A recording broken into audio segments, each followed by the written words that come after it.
Bossing! Hoy! Kumusta buhay-buhay? Ano sa bossing? Kumusta? Saan ba galing yan? 2002, 2004 na. Tagal na. Natugtungan na kayo na tumo. So, okay lang? Pasok tayo? Oh, sige, pasok tayo. Tara. Pasok, bossing! Pasok. Yan. Nagtagpo na rin tayo. Tagal, no? Lagyan kita ng mic. Para, madokyo natin. Oh, sige. Okay, game. Ano yan? So, kung mapuputi mo sana siya, o paano i-blend mo na lang ng i-shade mo, paano natin mareremedyohan niya para maayos lang? Ano po ba muna yung gusto nyo ipagawa ngayong araw? Ang gusto ko, tapusin to, tapos tapusin tong nandito. Nakita mo naman, dito, tsaka dito. So ito, tribal to. Pinagawa ko, ang unang tattoo ko dito, yung dragon. Oo. Kasi may bago mag-dragon, merong pinatungan na Kasi naman. kita naman po yun. Ang pinakamagandang dyan, sir, is para mas stand out yung tattoo mo kasi hindi siya visible kapag malayo. Dahil nga nahaluan ng pula, is kung may enhance itong mga dati mong tattoo para mangitim ulit. O sige, di sa susunod na lang natin i-schedule. Yes po, ganun po yung mangyayari. Kumbaga, doon na natin sisilipin siya overall kung ano mga pwedeng gawin. At least nakita ko na yung itsura niya. So, set up lang ako, bossing, tapos game na tayo. Okay. Maraming salamat. Good day mga pade at panibagong araw na naman. Ang project po natin dito mga boss ay isang full sleeve wrap around na Polynesian. Para sa ngayong araw mga pade, ang plano natin gawin ay punuin muna yung kanyang braso. Kumbaga tatatuan muna natin yung mga parte na wala pa pong laman.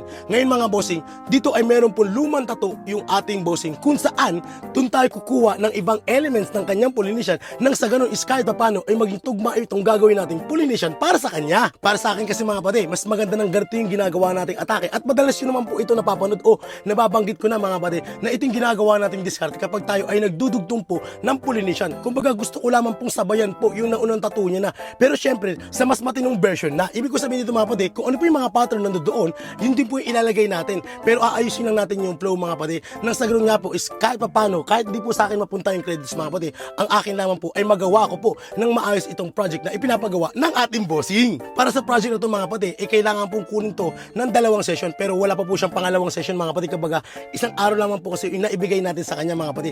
Ngayon po is, kinakausap tayo ng ating bossing na kung maaris mabigyan pa siya ng schedule bago siya umalis ulit o bumalik ulit papunta ng ibang bansa.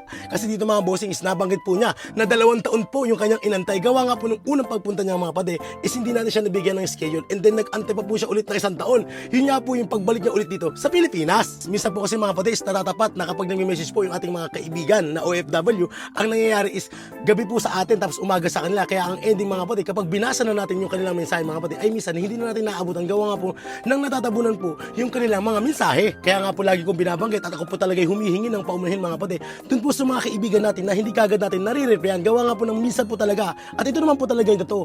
Kasi mga kapatid is meron naman po tayong admin na sasagot po sa inyong mga katanungan nang sa ganun po is mabilis ko po kayo mare-replyan kasi kung sakasakaling ako po sasagot mga kapatid talagang gabi na po o kaya minsan talaga mga kapatid is bakit hindi ko na po masagot talaga yung mga message niyo gawa nga po sa umaga po tayo ay nagtatato and then sa gabi po naman po nag-edit tayo tapos meron naman tayong ilang minuto o ilang oras mga pati para sumagot po ng ilang mga mensahe. Kaya sa part na yan mga pati ako po talaga yung humihingi ng paumanhin at ang tanging tip at payo ko lamang po sa inyo mga pati is mag-message lamang po kayo mag-message mga pati dahil talagang makikita naman po namin yung mga mensahe ninyo para masagot ko po yung inyong mga katanungan. At nga pala mga boss, lalong na doon sa ating mga kaibigan na nagbabalak po magpatato at gusto po nilang magpatato ng Polynesian. Dito mga bossing ay bibigyan ko po na po kayo ng tip na hindi po maaari ipang cover up ang Polynesian mga pati kung sakasakaling gusto nyo po magpatato ng Polynesian at gagamitin po ito sa cover up. Sir Lloyd, bakit naman po hindi pwedeng ipang cover up ang Polynesian? Dito mga pade, kung mapapansin ninyo, ang Polynesian po ay lumalabas po talaga ang ganda.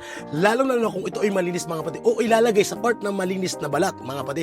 Ngayon po kung meron po itong tatakpan na tattoo mga pade, makikita po talaga yung tatakpan dun. Gaya na naman po dun sa lumang tattoo ng ating bossing. Kumbaga ipinilit po yung Polynesian doon sa cover up na hindi naman po talaga po pwede yun mga pade.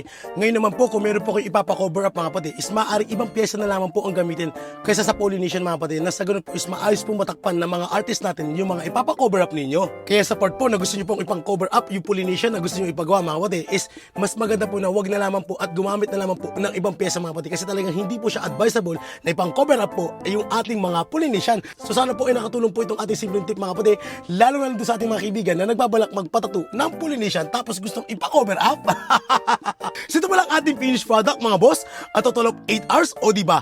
Grabe ang tibay ni sir. Dito mga kapatid, kung mapapasin nyo, yan po yung kanyang lumang tattoo na dinugtungan natin, tapos hinabol lamang natin yung mga kapatid, and then kumuha tayo ng ibang elements dun sa kanyang lumang tattoo, nang sa ganun kahit paano nga po ay magmukhang iisang artist lamang po yung gumawa. Sa may mga may katanungan, message lang po sa ating Facebook page Silay Tattoo. Yun lamang po. Maraming salamat! Kamusta naman po? Dali natin. Oo, dali. Schedule na lang kulang, no?